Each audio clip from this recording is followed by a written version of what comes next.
বন্ধুরা আজকে আরও একটা খাবার ভিডিও নিয়ে চলে আসলাম। আজকে মঙ্গলবার, আজকে আমরা নিরামিষ খাই। দেখো নিরামিষ খাবারে কিন্তু আজকে অনেক কিছু আছে। আজকে আছে গোবিন্দভোগের চাল, তার সাথে আছে বেগুন ভাজা, 2 পিস বেগুন ভাজা নিয়েছিলাম, বাঁধাকপি ভাজা, উচ্ছে ভাজা, আর আছে সোয়াবিনের তরকারি। আজকে সোয়াবিনের তরকারি রান্না করেছিল আলু দিয়ে।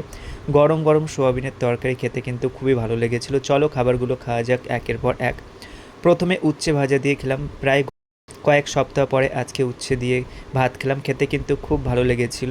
তারপর খেলাম বেগুন ভাজা দিয়ে ভাত। বেগুন ভাজাটা খেতে কিন্তু খুব ভালো লেগেছিল, গরম গরম বেগুন ভাজা, তার সাথে গোবিন্দভোগ চালের ভাত খেতে কিন্তু খুবই ভালো লেগেছিল। বেগুন ভাজা দিয়ে ভাত খাওয়ার পর তারপরে খেলাম বাঁধাকপি দিয়ে ভাত। বাঁধাকপি ভাজা দিয়ে ভাত খেলাম, খেতে কিন্তু খুব ভালো লেগেছিল। বাঁধাকপি ভাজা নিরামিষ, খেতে কিন্তু খুবই ভালো লাগে। তারপরে খেয়েছিলাম সোয়াবিন দিয়ে ভাত। সোয়াবিনের তরকারি দিয়ে ভাত খেয়েছিলাম, খেতে কিন্তু খুব ভালো লেগেছিল সোয়াবিনের তরকারিটা। সব খাবারগুলো খুবই ভালো লেগেছিল খেতে আজকে।